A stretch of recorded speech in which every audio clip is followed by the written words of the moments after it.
My sister pushed me out of the helicopter and whispered, "You've always been in the way." My husband? He just stood there, he knew. They planned everything, the company, and the $5 million insurance payout. But as I walked into my own funeral, wearing my U.S. Army uniform, what happened next no one saw coming. You know, the cold in Aspen that morning felt like it was trying to promise me something. Like it was whispering that maybe today could be different. I stood near the helicopter, watching the snowflakes melt on my jacket, my breath clouding in the thin mountain air. I was trying to believe this trip was a fresh start, not just another patch on a marriage already fraying at the seams. Rowan's hands were steady as he fastened the harness around my waist. His smile was the same one he used when clients walked into our showroom, warm, polished, practiced. "Happy anniversary," he said, pressing a quick kiss on my cheek. I tried to catch the warmth, let it soak in, but the wind was too sharp. Malice was there, too.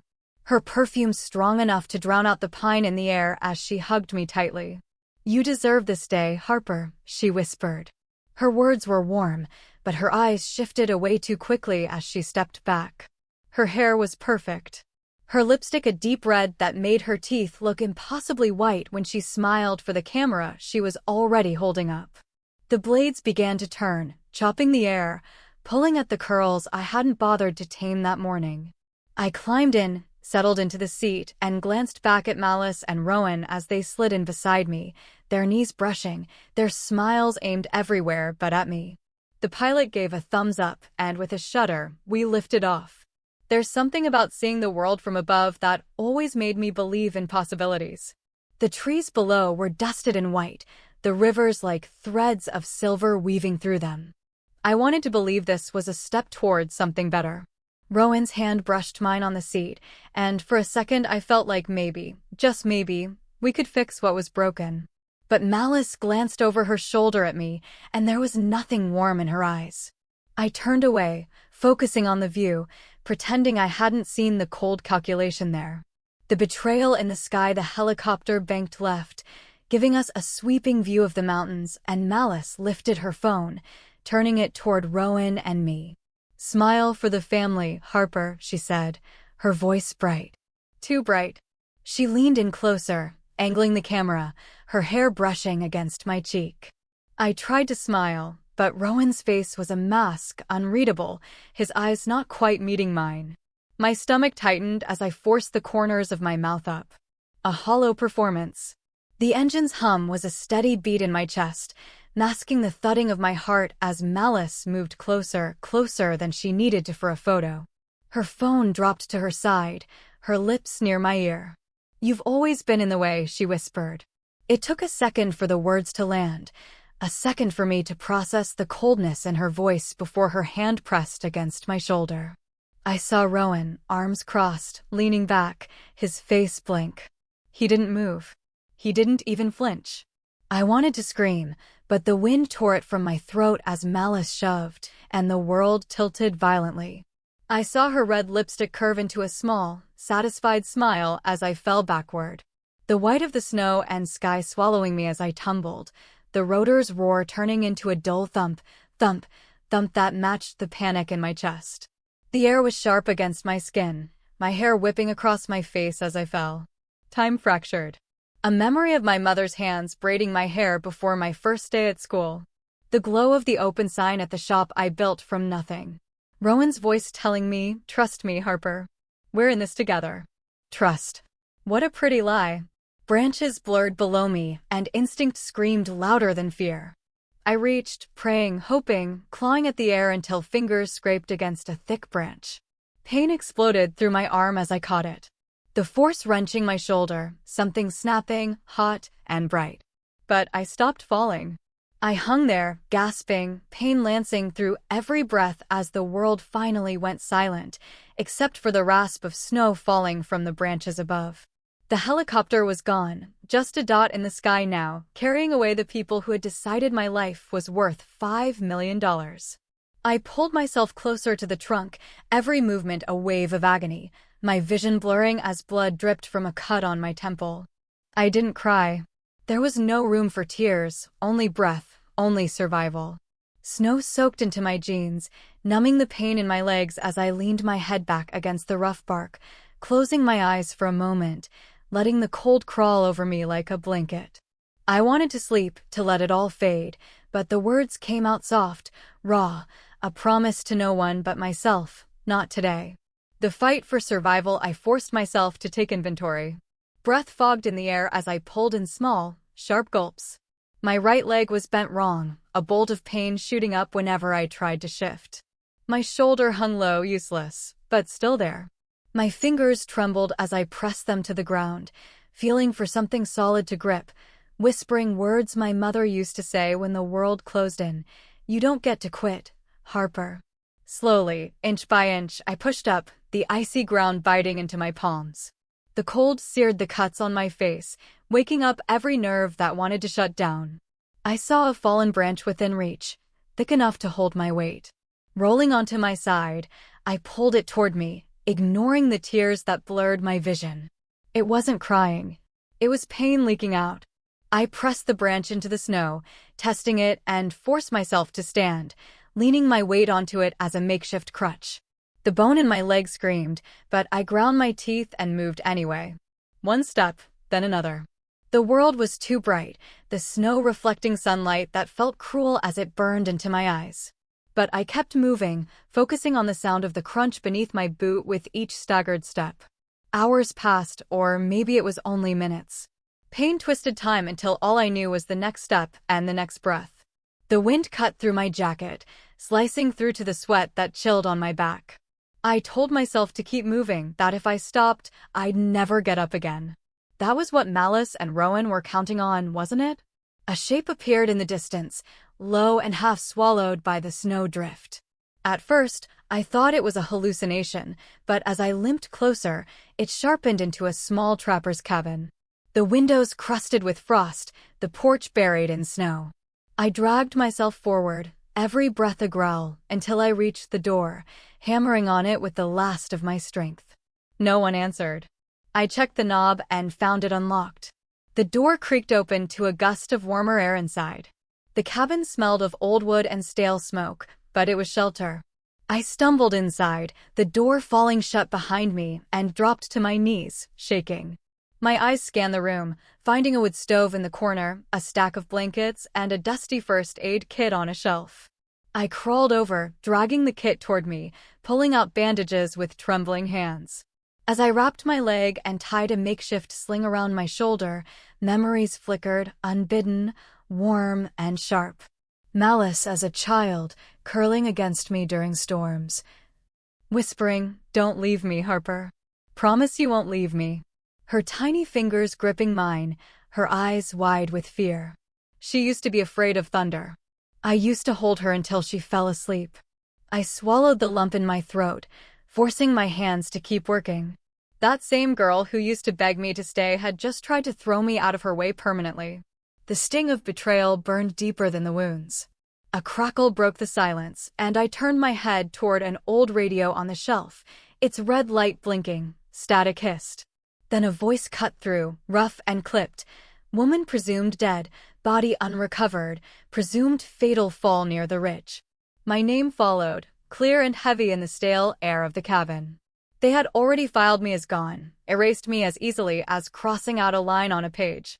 I forced myself to stand, wobbling toward the old rotary phone on the counter. The screen flickered alive, showing a weather app, the cold front moving in over Aspen. A notification popped up, bank alert. Transaction pending. I knew that number, the policy we'd paid into for years. They had already filed the insurance claim. Rowan and Malice weren't even waiting for my body to be found. A laugh, dry and sharp, escaped me before turning into a cough that rattled my ribs. My tears dried up, leaving my eyes aching and raw. "They think I'm dead," I whispered to the empty room, gripping the edge of the counter for balance. "Let them think that." I pulled a heavy trapper's coat from the peg near the door, the smell of pine and old smoke settling around me like armor. My mind cleared. The fear replaced with something colder, sharper. I would not go back to them broken and begging. I would go back ready.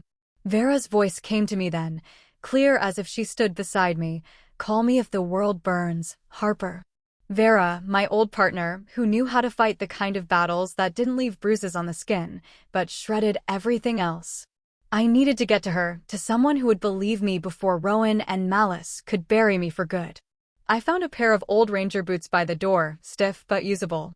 I wrapped my wounds tighter, shoved my feet into the boots, and pulled the coat around me, bracing as I opened the door again. The cold hit me like a slap, but I letting it strip away the fear, leaving only the purpose.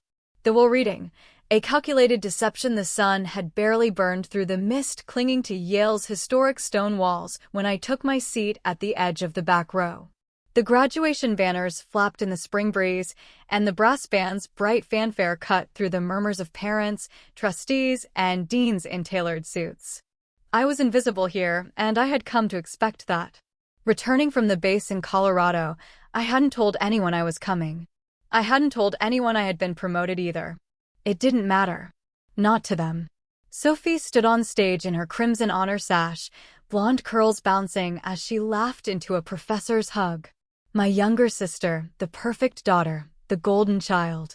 Her name was printed in bold on every program. Sophie Hale, magna cum laude, the future of global finance. I glanced down at the program folded neatly in my lap. My own name was nowhere. She looked radiant.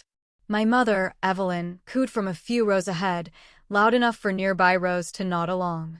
Our Sophie, always destined for greatness. My father, Leonard, gave a tight nod. She's everything we hoped for, unlike others. His voice dropped just low enough for plausible deniability, but loud enough to sting. I exhaled slowly through my nose. I didn't flinch. I'd spent too long learning how not to flinch. Then, my mother turned slightly in her seat, catching my eye over her shoulder, her lips curled cold and amused. You've served for 20 years and still don't even own a proper house. Imagine that. I kept my face still. My smile was a sliver of breath, invisible to all but myself. Ghosts don't need houses. Ghosts remember foundations they've had to build with blood. Evelyn turned back toward the ceremony with the satisfied air of someone who'd just dropped a final verdict. The announcer called Sophie's name. She floated forward in heels that sparkled, taking the stage like she was born to it. A pause erupted. My father stood and clapped proudly, eyes glistening. I stayed seated. She'll be the one supporting us in our old age, he said, smiling broadly. Harper, your future might depend on your sister now. That was the moment something shifted. A low crackle came over the loudspeaker's feedback. A deeper vibration pulsed underfoot. Then came the roar. The sharp, chopping rhythm of rotor blades slicing the sky. Heads turned, cameras tilted upward. Faculty paused mid-sentence, one hand shading eyes. I looked up slowly. Out of the blue, a UH-60 Blackhawk helicopter was descending. Wind tore through the decorative tents and rustled the gowns of the front row. One woman screamed as a gust knocked her hat away. The crowd stumbled backward in awe and confusion. I rose from my chair with the slow, sure movement of someone who'd done it before. My jacket, plain and dark, fluttered at the hem. I walked forward as if I belonged to the moment, because I did. I could feel my mother's gaze locking on me like a laser. I didn't look back.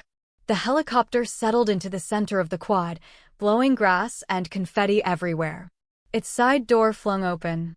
The sound of the rotor screamed in everyone's ears as a uniformed officer stepped out and scanned the crowd. Then he spotted me. He saluted, loud, clear, and unwavering. His voice rang out, audible even over the blades. General Green, we need you. Every conversation froze. My father's jaw dropped. My sister's bouquet slipped from her fingers, hitting the ground in slow motion. Everyone in the school turned to look at me. General Harper Green, the department needs you now. The words weren't loud, but they silenced the entire crowd. For a moment, the world contracted into a vacuum. Every sound, rustling programs, birdsong, polite applause, evaporated. Only the thudding of my own pulse remained. Then the crowd collectively turned, a silent wave of heads pivoting toward me, and I saw Ree stepping down from the chopper in full combat dress. Time did something strange. It slowed, but not in the cliché way people describe before impact. It slowed because something deeper in me, old and disciplined, slipped into gear. My spine straightened and my eyes locked on his. Lieutenant Colonel Ree Dalton, my second-in-command during the Phoenix Flame operation, had aged barely a day. But the silver in his hair, the hard lines etched around his mouth, those weren't from time. They were from what we had both seen, both done. Things no one here would ever understand. He came to a crisp halt 10 feet in front of me and saluted. "Ma'am, Colonel," I replied, returning the gesture. We were surrounded by civilians, professors, alumni, a sea of Yale blue robes. Ree might as well have landed on Mars. The absurdity only heightened the reverence. No one laughed. No one moved. The Yale president, a portly man in thick spectacles, hurried across the grass, his gown flapping, his brow damp, his smile twitching nervously as he reached us. "General Green, forgive me. I wasn't informed we had the honor of your presence today." I nodded once, my face unreadable. It wasn't announced. Ree stepped forward, offering the man a thick envelope. "Orders from the Department of Defense." Whispering, "Don't leave me, Harper. Promise you won't leave me." Her tiny fingers gripping mine, her eyes wide with fear. She used to be afraid of thunder. I used to hold her until she fell asleep. I swallowed the lump in my throat, forcing my hands to keep working. That same girl who used to beg me to stay had just tried to throw me out of her way permanently. The sting of betrayal burned deeper than the wounds. A crackle broke the silence, and I turned my head toward an old radio on the shelf, its red light blinking. Static hissed. Then a voice cut through, rough and clipped. "Woman presumed dead, body unrecovered, presumed fatal fall near the ridge." My name followed, clear and heavy in the stale air of the cabin. They had already filed me as gone, erased me as easily as crossing out a line on a page. I forced myself to stand, wobbling toward the old rotary phone on the counter. The screen flickered alive, showing a weather app, the cold front moving in over Aspen. A notification popped up, "Bank alert. Transaction pending." I knew that number, the policy we'd paid into for years. They had already filed the insurance claim. Rowan and Malice weren't even waiting for my body to be found. A laugh, dry and sharp, escaped me before turning into a cough that rattled my ribs. My tears dried up, leaving my eyes aching and raw. "They think I'm dead," I whispered to the empty room, gripping the edge of the counter for balance. "Let them think that." I pulled a heavy trapper's coat from the peg near the door, the smell of pine and old smoke settling around me like armor. My mind cleared. The fear replaced with something colder, sharper. I would not go back to them broken and begging. I would go back ready. Vera's voice came to me then, clear as if she stood beside me. "Call me if the world burns, Harper." Vera, my old partner, who knew how to fight the kind of battles that didn't leave bruises on the skin, but shredded everything else. I needed to get to her, to someone who would believe me before Rowan and Malice could bury me for good. I found a pair of old ranger boots by the door, stiff but usable. I wrapped my wounds tighter, shoved my feet into the boots and pulled the coat around me, bracing as I opened the door again. The cold hit me like a slap, but I let it, letting it strip away the fear, leaving only the purpose. The will reading. A calculated deception. The sun had barely burned through the mist clinging to Yale's historic stone walls when I took my seat at the edge of the back row. The graduation banners flapped in the spring breeze, and the brass band's bright fanfare cut through the murmurs of parents, trustees, and deans in tailored suits. I was invisible here, and I had come to expect that. Returning from the base in Colorado, I hadn't told anyone I was coming. I hadn't told anyone I had been promoted either. It didn't matter. Not to them. Sophie stood on stage in her crimson honor sash, blonde curls bouncing as she laughed into a professor's hug. My younger sister, the perfect daughter, the golden child. Her name was printed in bold on every program. Sophie Hale, magna cum laude, the future of global finance. I glanced down at the program folded neatly in my lap. My own name was nowhere. She looked radiant. My mother, Evelyn, cooed from a few rows ahead, loud enough for nearby rows to nod along. "Our Sophie, always destined for greatness." My father, Leonard, gave a tight nod. She's everything we hoped for, unlike others. His voice dropped just low enough for plausible deniability, but loud enough to sting. I exhaled slowly through my nose. I didn't flinch. I'd spent too long learning how not to flinch.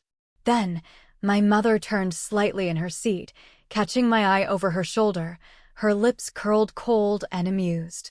You've served for 20 years and still don't even own a proper house. Imagine that. I kept my face still. My smile was a sliver of breath, invisible to all but myself. Ghosts don't need houses. Ghosts remember foundations they've had to build with blood. Evelyn turned back toward the ceremony with the satisfied air of someone who'd just dropped a final verdict. The announcer called Sophie's name. She floated forward in heels that sparkled, taking the stage like she was born to it. A pause erupted. My father stood and clapped proudly, eyes glistening. I stayed seated. She'll be the one supporting us in our old age, he said, smiling broadly. Harper, your future might depend on your sister now. That was the moment something shifted. A low crackle came over the loudspeaker's feedback. A deeper vibration pulsed underfoot. Then came the roar. The sharp, chopping rhythm of rotor blades slicing the sky. Heads turned, cameras tilted upward. Faculty paused mid-sentence, one hand shading eyes. I looked up slowly. Out of the blue, a UH-60 Blackhawk helicopter was descending. Wind tore through the decorative tents and rustled the gowns of the front row. One woman screamed as a gust knocked her hat away. The crowd stumbled backward in awe and confusion. I rose from my chair with the slow, sure movement of someone who'd done it before. My jacket, plain and dark, fluttered at the hem. I walked forward as if I belonged to the moment, because I did. I could feel my mother's gaze locking on me like a laser. I didn't look back. The helicopter settled into the center of the quad, blowing grass and confetti everywhere. Its side door flung open. The sound of the rotor screamed in everyone's ears as a uniformed officer stepped out and scanned the crowd. Then he spotted me. He saluted, loud, clear, and unwavering. His voice rang out, audible even over the blades. General Green, we need you. Every conversation froze. My father's jaw dropped. My sister's bouquet slipped from her fingers, hitting the ground in slow motion. Everyone in the school turned to look at me. General Harper Green, the department needs you now. The words weren't loud, but they silenced the entire crowd. For a moment, the world contracted into a vacuum. Every sound, rustling programs, birdsong, polite applause, evaporated. Only the thudding of my own pulse remained. Then the crowd collectively turned, a silent wave of heads pivoting toward me, and I saw Ree stepping down from the chopper in full combat dress. Time did something strange. It slowed, but not in the cliché way people describe before impact. It slowed because something deeper in me, old and disciplined, slipped into gear. My spine straightened and my eyes locked on his. Lieutenant Colonel Ree Dalton, my second-in-command during the Phoenix Flame operation, had aged barely a day. But the silver in his hair, the hard lines etched around his mouth, those weren't from time. They were from what we had both seen, both done. Things no one here would ever understand. He came to a crisp halt 10 feet in front of me and saluted. "Ma'am, Colonel," I replied, returning the gesture. We were surrounded by civilians, professors, alumni, a sea of Yale blue robes. Ree might as well have landed on Mars. The absurdity only heightened the reverence. No one laughed. No one moved. The Yale president, a portly man in thick spectacles, hurried across the grass, his gown flapping, his brow damp, his smile twitching nervously as he reached us. "General Green, forgive me. I wasn't informed we had the honor of your presence today." I nodded once, my face unreadable. It wasn't announced. Ree stepped forward, offering the man a thick envelope. "Orders from the Department of Defense." Scribbled across the top in his sharp cursive cut deeper than any formality ever could. I didn't have a choice. Didn't have a choice? I let the paper fall to the table. So that's what he thought. This was a plea for absolution in exchange for nothing but ink and cowardice. I rose, spine straight as a blade. If he thought forgiveness was automatic, then it was time someone taught him the price of consequence. My father forged my name. Now I would reclaim every letter of it. Building the case. Justice in the shadows. The conference room inside Ruiz and Associates smelled faintly of toner and fresh coffee. The windows looked out over the chaotic heart of DC, but we were sealed in, me, Angela, Ben, and Jordan Lee. It was early June, the kind of humid morning where the air already felt weighed down by secrets. Angela unrolled a stack of printed documents, like she was preparing to dissect a body. We're starting with fiscal year 2016. These are the power of attorney records pulled from military archives and the Central Credit Verification Authority, Ben added. And these, he tapped another folder, are civilian loans and investments registered under your name, but funneled through a company called Meridian Impact LLC. I leaned forward, scanning the forms. My name, my military ID, my social security number, but not my signature. Meridian Impact, I said slowly. Never heard of them. Angela didn't blink. Because they don't advertise. But the address on record links to a suite in an office park in Fairfax, registered under a holding company. And that holding company has a director named. She paused, letting the suspense hang in the air. Leonard Green. My mouth went dry. Ben added, more than $800,000 funneled through it from 2017 to 2020. Most of it borrowed using your identity as a secured federal asset. I stared at the page like it would offer an explanation, but all it gave me was a headache. Then came Jordan's turn. He was young, early 30s, maybe, with sharp glasses and sharper hands. I ran forensic scans on the PDF Ree gave you, the one with the signature, he said. The metadata was scrubbed, but not completely. He clicked a few keys and a screen flickered to life. This software here, used to sign the PDF, was a high-end document modifier, not the kind you buy off the shelf. And this, he zoomed into a section of the file, shows a signature layer embedded independently. A digital insert. Angela looked at me, meaning it wasn't signed. It was engineered. I kept my arms folded, even as my pulse pounded like a drum in my ears. But that's not all, Jordan continued. There's an embedded zip file, hidden inside the original PDF as a steganographic payload. I extracted it. He tapped again. On screen appeared a scan of a driver's license. Mine, or at least something that looked like mine. The hair was shorter. The date of birth matched, but the eyes were wrong, the background was off, and the issue authority registered in Georgia. I've never lived in Georgia, I said quietly. No, but someone did, Jordan murmured. And the IP address that uploaded this file, Angela leaned in, was traced to a residential modem registered under Leonard Green, 48117 West Bale Street, Arlington. The silence after that was thick. Jordan turned to Angela. This goes way beyond identity theft. She didn't respond right away. Her gaze was locked on the screen. When she did speak, her voice was almost too calm. If he forged a military-grade ID, this isn't just fraud. It's a federal felony. Class C, minimum 5 years. I stood slowly, pushing back from the table. My hands trembled. Not from fear, but from fury honed into stillness. My entire life had been a series of silences. Medals earned in deserts no one could spell. Orders followed in shadows. And now I had to go public. Not for glory, but for justice. I want everything, I said. Every document, every file, every name. We build the case. And we don't stop until the last lie burns. Angela nodded once, as if sealing a pact. Ben whispered something I couldn't hear. Maybe it was a prayer or a curse. Jordan turned off the monitor. We'll need a secure server. If he suspects anything, he could start erasing data. Angela then looked at me and asked, as if for confirmation one last time, Harper, are you ready to go all the way with this? I met her eyes. I'm ready to bury the past. But even as I said it, a strange hollowness echoed in my chest. I wasn't sure if I was speaking from strength or from the aching realization that the only family I'd ever had just crossed a line no blood could clean. Angela then whispered almost to herself, but loud enough for all of us to hear, if he forged even the ID, this isn't just fraud anymore. It's a federal crime. The public unveiling it started with a headline, Green family rift raises eyebrows over veterans' sudden allegations, printed in fine serif across a double spread in Financial Insight Weekly.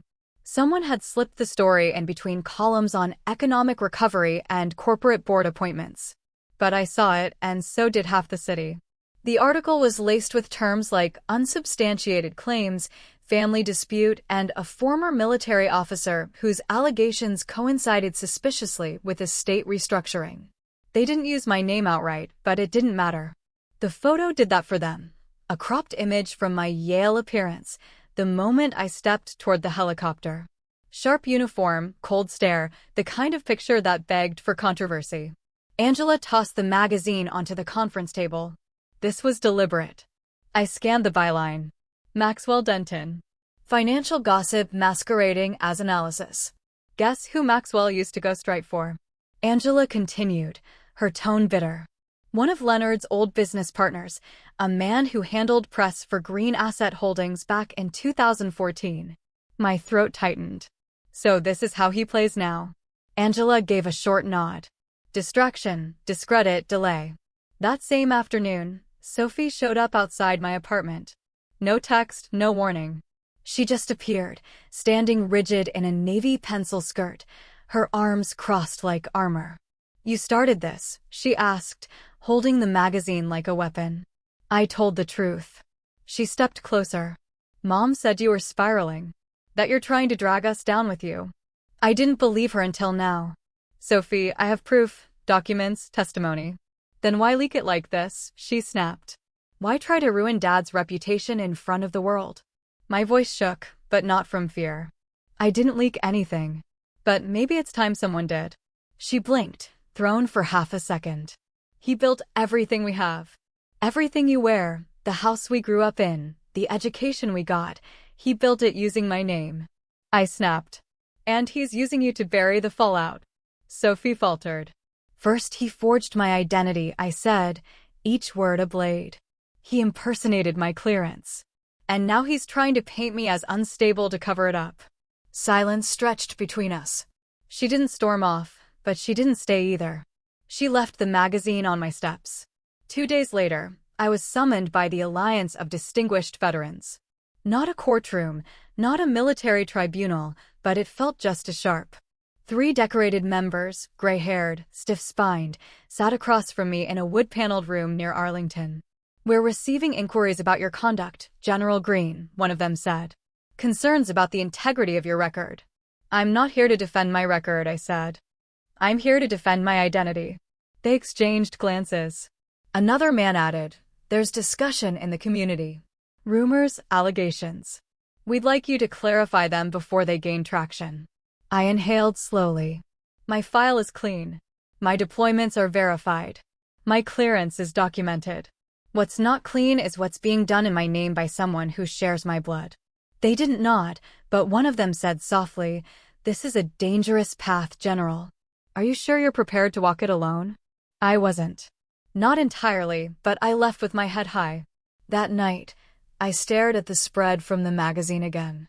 They digitally darkened the photo, cut it at a sharp angle, made my face harder, colder, and beneath it, in bold italics, power struggles inside the Green family raised concerns about stability and motive. Tears burned behind my eyes. He wasn't just stealing my identity anymore. He was trying to erase me. I closed the page and pressed my hands against the table. My breath hitched once, but I forced it down. My phone buzzed. A message from Ben. Saw the article. Don't let him define the narrative. Your truth is still yours. For the first time in hours, I allowed myself to breathe. And then I opened my laptop. If Leonard Green wanted a war, he was about to find out what kind of soldier he'd created. When the world turned against me, I remembered who I was, a soldier. And soldiers don't run. The air at Colorado Springs was thin but sharp, just like I remembered. It had been 6 years since I last stood on the tarmac of Fort Carson. Back then, I was boarding a plane bound for Djibouti. Today, I came to reclaim something no plane could carry. Lieutenant Colonel Griffin met me outside the Records Division. He was older now, silver brushing the edges of his buzz cut, but still straight-backed, still exact. Harper, he said, offering a hand. Didn't think I'd see your name in whispers again, but I read between the lines. We sat inside a low-lit archive room, the kind that smelled of old ink and varnished wood. Griffin slid a black folder across the table. This is the log of your active operations from 2016, deployment codes, base access, sign-in timestamps, every move. I flipped through the contents. My boots were on Romanian soil on April 9, 2016, attending joint NATO exercises. That was the day Meridian's fraudulent contract was allegedly signed in D.C. I circled the line entry. This is the nail. Not the only one, Griffin added, producing a small drive. You were flagged in a secure line call that year. It was reviewed by compliance, but never elevated. Might be relevant now. Angela connected the drive to her secure laptop. Static buzzed for a moment. Then a voice, calm, familiar, filled the room. She's deployed. Doesn't need to be involved. I'm her legal proxy. We'll push it through. No, she won't know. She trusts me. I'm her father. My stomach twisted. It was him. Leonard Green, in his own voice, justifying identity fraud. Angela's face was pale. That's it. He declared himself your guardian, despite you being an active duty officer with no legal restrictions. Is this admissible? I asked. She nodded slowly. If we can verify the chain of custody, and we can, it's damning. Re-entered then, carrying a manila envelope. Final piece, he said. Internal report from 2017. Someone raised a red flag at the Department of Military Financial Operations about discrepancies in a contract using your clearance code. The case was buried. The reviewer was transferred a month later. Angela pieced everything together. Timeline, audio, deployment logs, financial trails, witnesses, digital forensics. She looked up at me. We're ready. My hand hovered over the confirmation form and official statement of accusation addressed to the Federal Department of Defense Inspector General. My name, my rank, my voice. Major General Harper Green formally accused Leonard Green of identity fraud, misrepresentation, and unauthorized use of military classification access for personal and financial gain. My pen scratched across the page. It felt like armor. Angela sealed the folder. We'll submit this with the full evidence package. They'll have no choice but to act.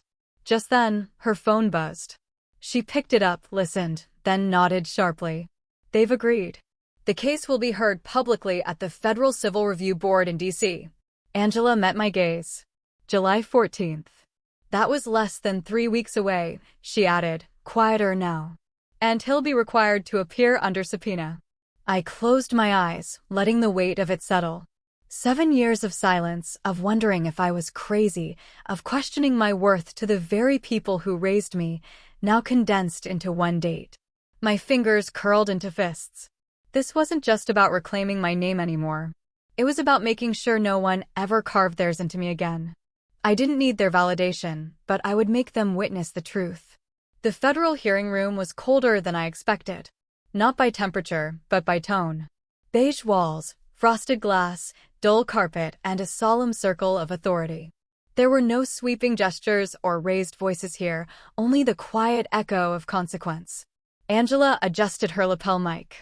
I stood to her right, in uniform. Leonard sat directly across, flanked by 2 defense attorneys in gray suits. Sophie was next to him, shoulders drawn in, eyes flicking between us and the silent observers. She looked like someone who had just stepped onto a battlefield without knowing a war had been declared. The lead commissioner tapped the microphone. This preliminary review will assess the validity of claims brought forth by Major General Harper Green regarding identity fraud, abuse of classified credentials, and financial misconduct. Angela stood. We will demonstrate that between 2016 and 2021, Mr. Leonard Green knowingly used the name, identity, and military clearance of his daughter without her knowledge or consent, resulting in illegal financial gain and personal harm. She began with a metadata trail, documents edited using military-grade font renderers, traced back to a residential IP in Bethesda, Leonard's home address. Then came the bank records, transactions executed under accounts linked to H.M. Green, with power of attorney filed under emergency deployment pretext. The fake signature, the forged ID upload, the internal voice recording. Angela played the clip. She won't know. I'm her father. I'm her proxy. Leonard's jaw clenched. I kept my eyes on the table, fingers gripping the edge like a tether. When Angela finished, the room paused, a quiet so sharp it felt like a knife balancing on glass. Leonard rose slowly. His voice, when it came, was polished, too polished. I did what I had to do. The markets were volatile. Our family's assets were in danger. Harper was unreachable, serving in unstable regions. I made a decision, one that protected all of us. You made it without me, I said, standing. He glanced at me. I'm your father. That doesn't make you my author. His attorney interjected. Mr. Green operated under the belief that he had legal standing. No, Angela cut in. He assumed power he did not have and used that assumption to manipulate systems meant to protect classified personnel. The commissioner turned to me. General Green, would you like to state in your own words the impact of these actions? I stepped forward.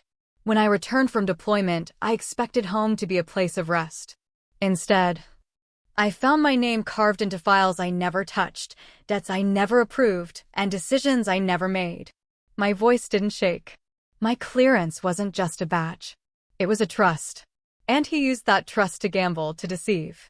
And worst, he did it knowing I couldn't respond.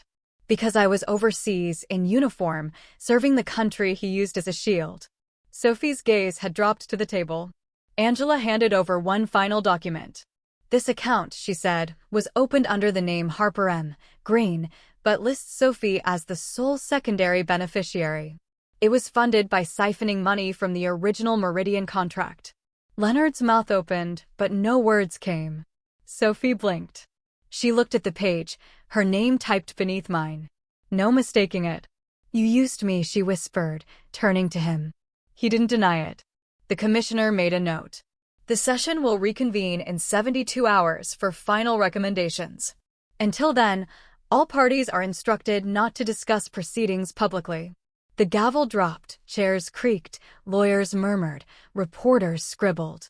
I turned toward him, my father. He stood still, staring at the blank surface before him.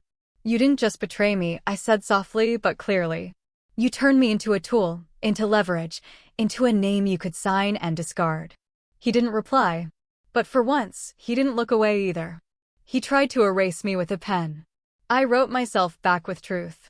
The hearing resumed at 9 a.m. sharp, but the energy was different, denser, heavier. The air carried something electric, a sense that the next few hours would tilt the world on its axis. Camera crews were restricted to the far wall. Reporters whispered from the designated press bench, their pens poised like bayonets. On the floor, the faces remained mostly the same, but postures had shifted. Leonard looked paler. Sophie sat rigid, her arms crossed, gaze neutral but unsteady. Angela leaned in. Deborah's ready. Deborah Chan took the stand. Slight, unassuming, hair neatly pulled back. She adjusted her glasses, cleared her throat, and looked directly at the panel. I worked at Meridian Impact LLC between 2015 and 2018 as senior accountant. In late 2016, I received a fax signed under the name Harper Green, approving a secondary account transfer for offshore investments. She held up a printed sheet, the page yellowed slightly with time. I recognized the fax number. It belonged to Leonard Green's personal office. Leonard shifted in his seat. His attorney didn't move. And you can confirm, the commissioner asked, that this signature appeared inconsistent with authorized procedures? Yes, Deborah said firmly. It bypassed the standard dual verification, and the language was rushed, unprofessional. At the time, I didn't know it was forged, but in hindsight, it was clear. Angela stood again. May I submit for the record scanned documents showing Harper Green was deployed to Eastern Europe during that period, with no recorded access to domestic communication channels? Next came Griffin. Calm, deliberate, with folders lined in perfect sequence. These are Harper Green's official deployment logs, he said. Her GPS, chain of command assignments, encrypted comms. Every point confirms she was never within reach of that fax or account activity. He paused, letting the silence give weight. Furthermore, this document, he handed Angela a sealed envelope, contains an internal memo flagged in 2017. Subject line, HM fallback liability, emergency use only. Angela read the line aloud. The room tensed. This phrase, she said, is used exclusively when a civilian attempts to use classified personnel data to shield financial risk. It's a red flag, one that was buried until now. Leonard stood abruptly. I'd like a recess, he said, voice sharp. His attorney looked startled. Leonard, I said I want a recess now. The panel exchanged glances. The lead commissioner frowned. On what grounds? Leonard leaned into his lawyer, whispered something, then sat back and said nothing. The panel paused. Then, 5-minute recess granted. Chairs scraped. Murmurs rose. But no one left. Angela leaned toward me. He's folding. I nodded. My heart was racing, but my expression didn't betray it. This wasn't triumph. Not yet. Sophie turned toward me. Her hand reached for mine, trembling. How long have you known? She whispered in our native tongue. Her eyes weren't angry. They were lost, softened by a realization so sharp it cut without bleeding. I didn't answer right away. Instead, I closed my fingers around hers. For once, not as a soldier, not as a witness, but simply as her sister. Truth doesn't always bring peace. Sometimes it just brings silence. The world didn't explode. It simply stopped. 1 week after the hearing, the Justice Department announced formal charges: identity theft, federal fraud, abuse of classified access, and obstruction of military records. Leonard Green's name was stripped from the advisory board of the National Finance Committee by noon the same day. His assets, over $17 million in investments and property, were frozen under a federal motion to prevent asset dissipation. Every financial outlet that had once praised his philanthropic legacy now dissected the rot beneath it. Articles with words like betrayal, disgrace, and deception flooded the media. The image of a man once applauded for advancing trust in defense finance partnerships was now reduced to a still frame, Leonard exiting a federal courthouse, expression unreadable, hands empty. But the headlines didn't mention me. Angela respected my decision. No interviews, no statements. The Army had released a quiet statement confirming the legitimacy of my service record, but my name was not pushed into the spotlight. I asked them not to, because I didn't want the world to know my father had stolen from me. I wanted him to know he could never do it again. Sophie called 3 days after the verdict. She didn't cry. She simply said, "I've given my resignation. I can't sit in that office knowing how I got there." She moved into a friend's apartment uptown. Evelyn didn't protest. The last time they were seen together in public was at a silent charity auction, both looking in opposite directions. I stood alone outside the old green residence on Westchester Lane. The front hedges were trimmed the same way they always were. The windows sparkled, but the lights inside were dim. Rhea had offered to drive me. I declined. Angela had asked if I wanted to release a formal statement of closure. I declined that too. Closure wasn't something I believed in. The door creaked open before I even knocked. Inside, the silence wrapped around everything like dust. The grand piano was gone. The family portraits had been taken down. Only pale rectangles remained on the walls like bruises that never healed. Evelyn sat in the center of the living room, hands folded over her lap. She didn't stand up. She looked smaller than I remembered, still elegant, still cold, but the edges had dulled. She didn't say hello, didn't ask why I'd come. She just asked one question. You always knew. And yet, you still came back. I looked at her, really looked at the woman who had once told me that love was earned through usefulness, who had weighed my silence against Sophie's accolades, who had said I lived like a ghost. Maybe I had. I sat across from her, not to argue, not to accuse, but because ghosts, too, return home. Sometimes not for vengeance, sometimes. Not even for answers, just for the echo of what should have been. And for the first time, neither of us had anything more to say. The uniform never made me worthy. What I survived did. Reclaiming my name, building a new legacy spotlights glinted off the polished marble floors of the Pentagon's Grand Hall. A hush had fallen over the crowd of over 500 officials in full regalia, journalists with pens poised, civilians standing at the back, craning to see. I stood at the edge of the stage, not hiding, not waiting for anyone to validate my presence. This time, I was invited. The Master of Ceremonies finished the citation for unwavering integrity in the face of institutional betrayal and exemplary service in classified operations overseas. Major General Harper Green is hereby awarded the Distinguished Service Medal. The applause came slow at first, not out of hesitation, but reverence. I could feel it, not the roar of spectacle, but the silent thunder of recognition, of acknowledgement long overdue. Ree was in the front row. He didn't clap the hardest, but his eyes never left mine. Sophie sat 2 seats away from him. She wasn't crying. Not anymore. Just watching. I stepped up to the podium. "Thank you," I said. My voice held firm even as the lights bore down. I was told this moment would feel like redemption. But that's not the word I would use. Because redemption implies I had something to apologize for. A quiet murmur ran through the crowd. I stand here today not because I was perfect, but because I refuse to disappear. I refuse to be erased by silence. Even when that silence came from the people who were supposed to protect me. I let the word settle. Truth, I continued, doesn't need an audience. It doesn't need applause. It only needs to be spoken, even if no one listens. From somewhere behind me, Ree whispered, "I think they're listening, Harper." I paused. Let myself breathe. And so I said, raising my eyes to the cameras broadcasting live, "I say this not for revenge, but for clarity. I am not the daughter of Leonard Green. I am Major General Harper Green, and I wrote my own name into history." Silence followed, a long, solemn beat. Then came the applause. This time loud, rising, sustained.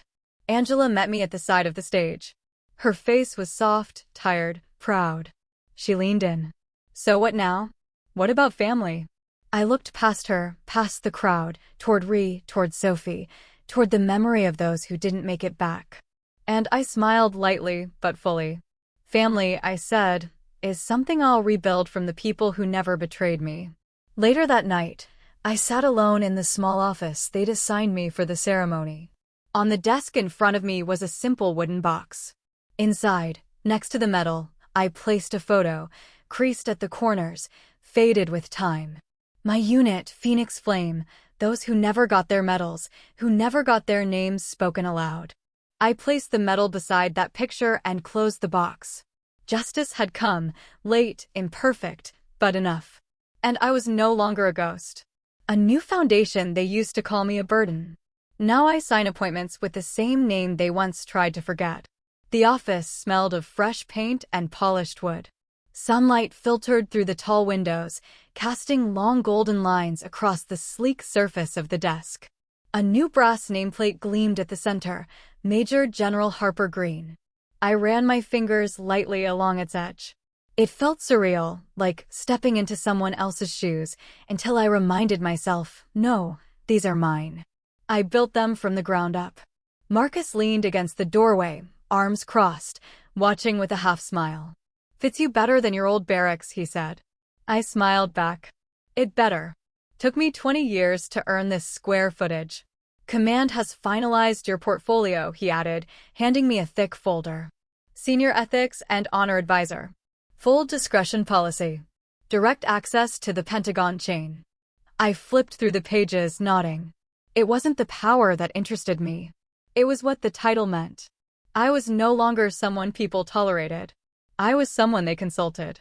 Later that afternoon, my new military aide knocked lightly and opened the door. Behind her stood a young woman in crisp, anxious uniform, barely past 20, eyes filled with a cocktail of admiration and fear. "This is Eliza Morales," the aide said. "New recruit." She requested 5 minutes. I gestured her in. "At ease, Morales." She swallowed. "Ma'am, People in my unit. They think I'm soft. They say I don't belong, that I'm wasting time." I studied her face. It wasn't tears she held back. It was something harder, shame, the kind you start to believe. "Do you want to be here?" I asked. "Yes, ma'am. More than anything." "Then write your name with what you do. Not what they say. She blinked. I don't understand. You will, I said, standing. I walked to the cabinet, pulled out a framed photo of my first squad, rough faces, mud-streaked uniforms, and me. Smallest of them all, still unproven. They called me dead weight once. Said I wouldn't last a month. Her eyes widened. I lasted 20 years. You don't need their permission to matter. Just consistency. She stood straighter. Thank you, ma'am. As she left, I returned to my desk. In the drawer, folded neatly, was an envelope. I had never opened my father's letter, sent weeks ago. I stared at it a long moment, then placed it into a locked box. Some things weren't doors. They were traps shaped like apologies. The light was fading when Marcus came in again. You know, I never got a chance to say it properly, he said. Congratulations. I nodded, lifting the first document of my tenure.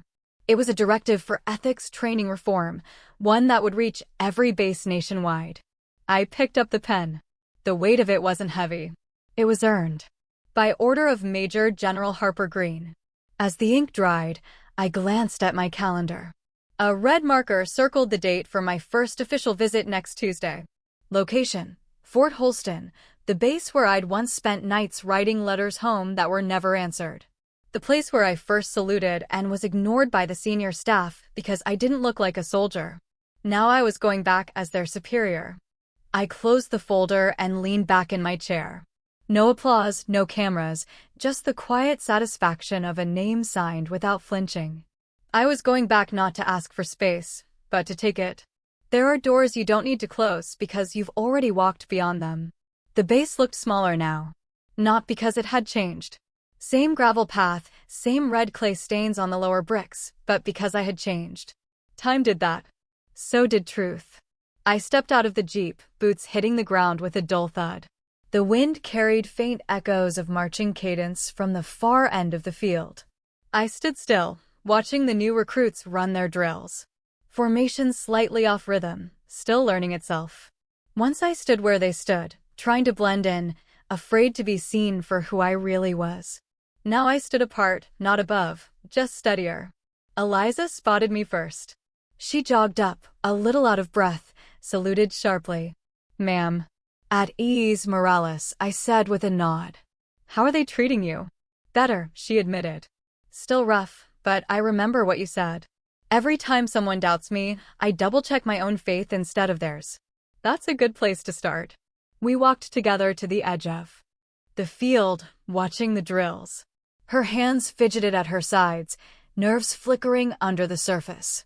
I reached into my pocket and pulled out a thin leather bracelet, faded, worn, frayed at the edges. This, I said, handing it to her, belonged to a medic in my first unit. He saved my life in Kandahar and died 3 weeks later. I've kept it ever since. She stared at it. I can't take this. You're not taking it. I'm passing it on. That's different. I met her eyes. Carry it like I did. Not for decoration, but for direction. Her voice caught. I will. I promise. Later that evening, after the day's final debrief, I walked alone through the outskirts of the base toward a small chapel tucked between 2 oak trees. It looked exactly as I remembered. Weather-worn stone, creaking wooden steps, and a rusted iron cross that leaned slightly to the left. I opened the door. No service. No choir, just silence. I sat on the second pew, hands folded loosely in my lap. The air smelled like candle wax and cedar. Once I'd come here after losing half my squad in an ambush. I had sat in the dark and asked questions I still didn't have answers to. Why them? Why not me? Today? I asked nothing. I just breathed. Footsteps echoed softly behind me. The old priest, still alive, somehow, walked slowly to the front altar and turned. I remember you, he said, voice raspy. You came here in uniform and left with tear-stained sleeves. I offered a small smile. That sounds about right. He nodded. Back then, you asked for forgiveness. I nodded slowly. Today, I think I've finally given it. To whom? To myself. He smiled gently. That's the hardest one. I stood, nodding in thanks. He didn't say anything else. He didn't need to. As I reached the door, I paused. I turned and looked at the wooden interior. Faded benches, quiet walls. Memories soaked into every grain. Then I stepped outside. The cool air greeted me like an old friend. Behind me, the door creaked softly but didn't close. No wind slammed it. No hand pushed it shut. I kept walking. Some doors didn't need to be closed. Not anymore. I used to think I needed a family to live. But all I ever needed was myself. And one truth no one could take away. Spring had finally arrived at the lake. Mist skimmed the surface like whispered memories, and the flag on my porch danced gently in the morning breeze. The air was crisp, not cold, quiet, not lonely. I stepped outside with a cup of black coffee in hand. Steam rising slowly like the first breath of a clean day. My cabin, small and weathered, had become a place of shelter, not just from storms, but from the weight of pretending. Today was for closing not doors, not wounds, but circles. Inside, I sat at the worn desk beneath the open window and began writing. The first letter was to Marcus. Thank you for standing beside me when I didn't know how to stand on my own. You reminded me who I was before anyone else dared to say it out loud. The second was to Eliza.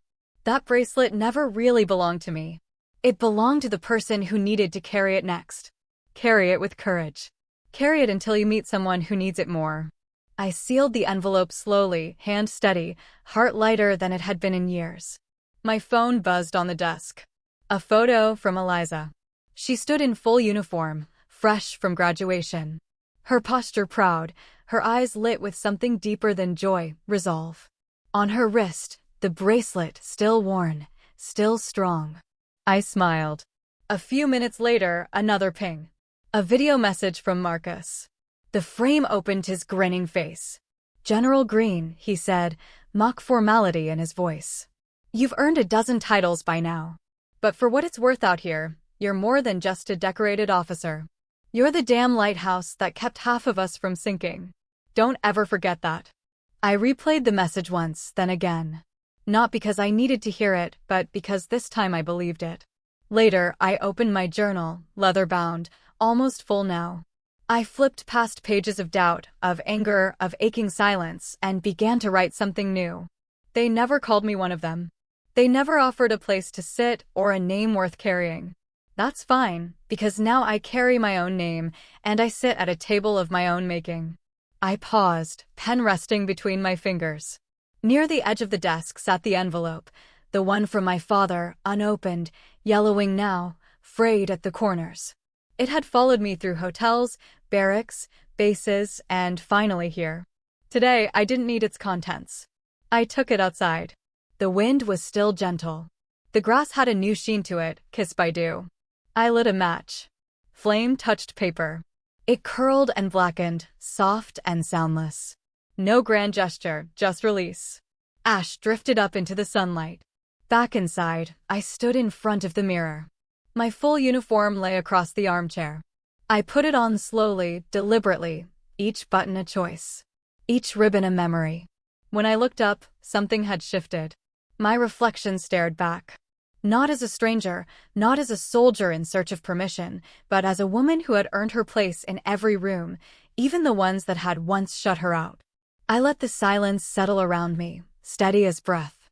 Then I said it softly, clearly, like a name reclaimed. I see you now, Harper Green. They erased my name from the family table, but in the end, it was etched into a nation's memory. I stood not to seek their approval, but to prove that silence cannot bury the truth forever. Justice doesn't always shout. It waits. It watches, and then it rises when no one expects. Like the final strike of a gavel in a long-delayed trial, it may arrive late, but it leaves no doubt once it lands. And maybe, just maybe, standing tall today means you'll never again have to kneel before injustice tomorrow.